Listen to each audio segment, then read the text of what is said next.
The laughter rolled across the mountain like thunder after a storm.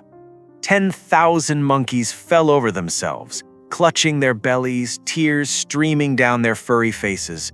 Above them, on the rock of spiritual wisdom, the Monkey King stood with his golden staff resting on his shoulder, grinning that grin that had become legend across the 6 realms. The staff gleamed in the afternoon sun. His eyes sparkled with mischief. Everything about him in that moment spoke of power, joy, and the kind of reckless freedom that made gods nervous. And when the laughter faded, when the last echo died against the cliffs and the monkeys scattered back to their climbing and their grooming, the grin remained. But the eyes behind it changed. It happened in the space between one heartbeat and the next. A flicker, a door closing in a room that no one knew existed.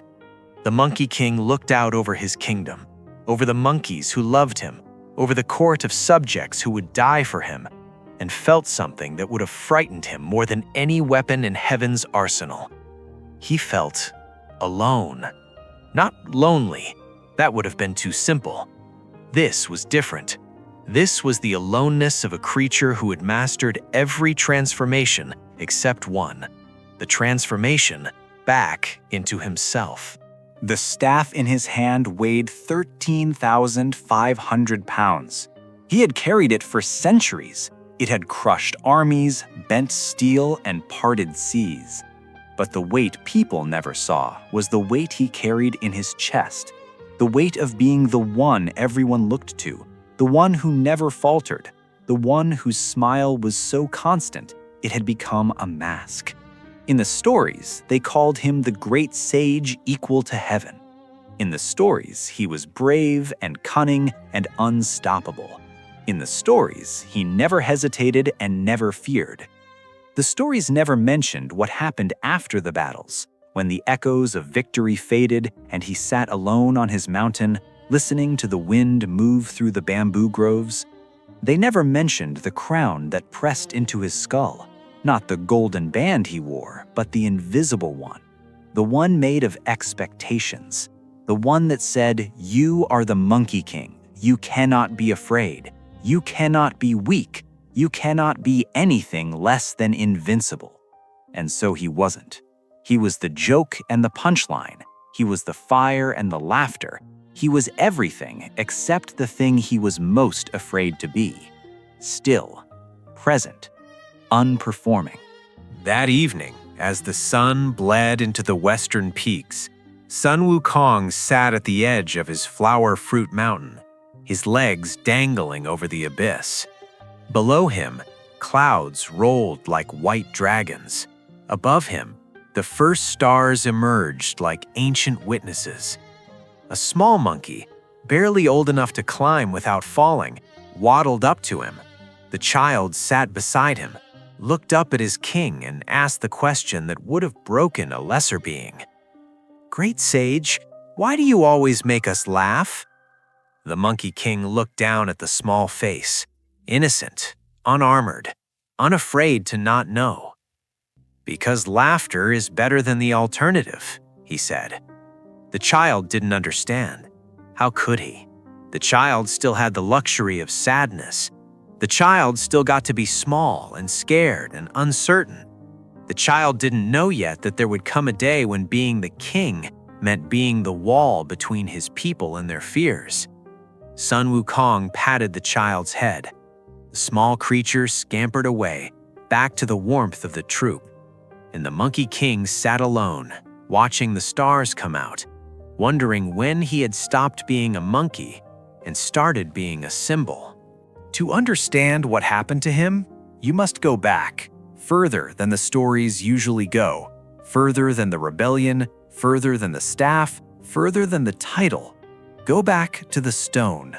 The mountain of flowers and fruit was not his birthplace, it was his cradle.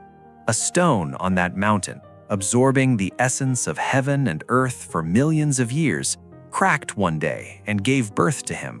Not born of woman, not shaped by hands, just a stone that decided to become flesh, and flesh that decided to become fire. He emerged knowing nothing, not language, not fear, not the rules of a world that already had too many rules. He knew only movement, the rush of wind through his fur, the thrill of climbing higher than any creature could climb, the joy of being so completely, terrifyingly free. And then he learned the first lesson of existence. The world does not like freedom. Predators came, seasons turned cruel. Other monkeys, larger, stronger, more organized, pushed his kind out of the best groves, the safest caves, the warmest sunspots.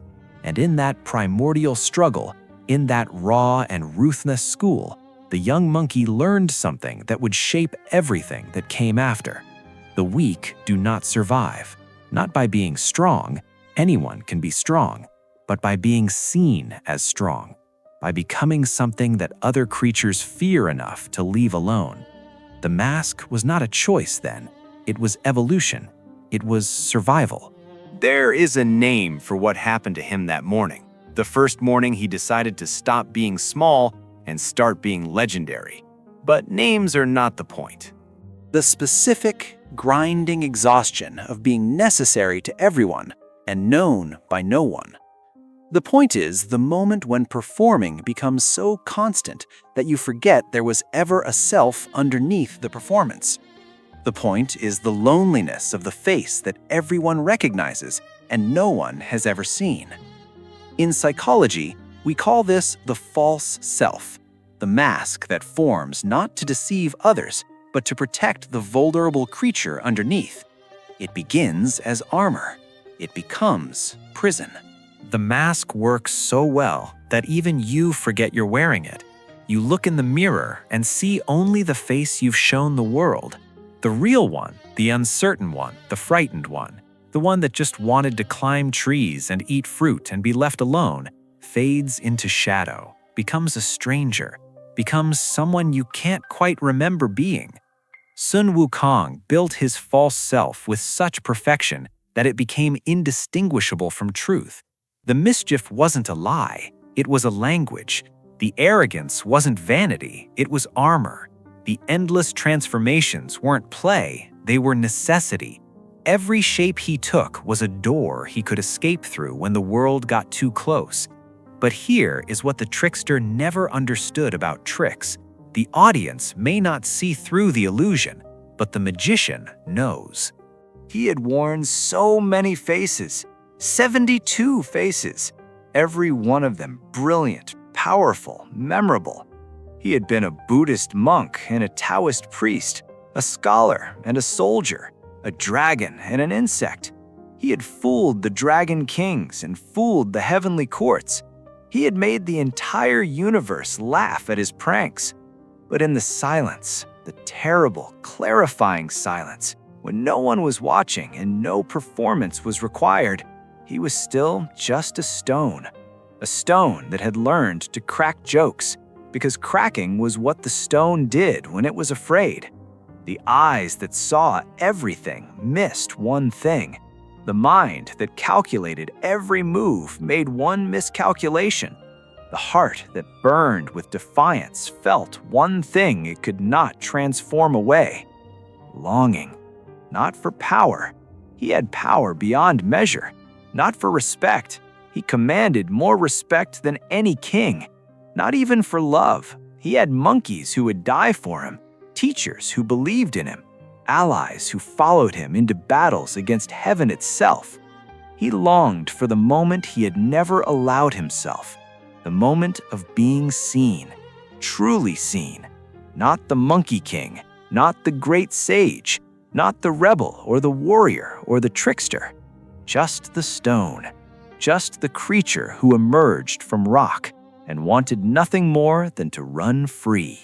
The mountain would come eventually, the 5 Elements mountain that would crush him flat and bury him for 500 years, the weight that would finally force him into stillness. But that is not this story. This story happens before the crushing, in the moment before the fall, in the breath between one joke and the next.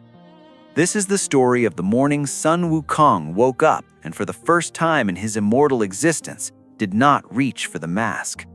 He sat in his cave, the water curtain cave that he had made into a palace, decorated with jewels and banners, filled with servants and subjects, and he did not smile. The silence that followed was not empty. It was full of everything he had never let himself feel, all the fears he had transformed away, all the griefs he had buried under laughter, all the questions he had refused to ask because answers might require him to be something other than what everyone needed him to be. What if the staff was too heavy? What if the crown was too tight? What if the joke was the only thing holding him together? The cave was quiet. No one came. No one expected anything. In that stillness, he reached up and touched his own face, the face that had become so many faces, the face that had fooled gods and kings and demons. Underneath the fur, underneath the skin, underneath the layers of performance and persona, there was still something left. Small, frightened, ancient, a monkey who had only ever wanted to be free.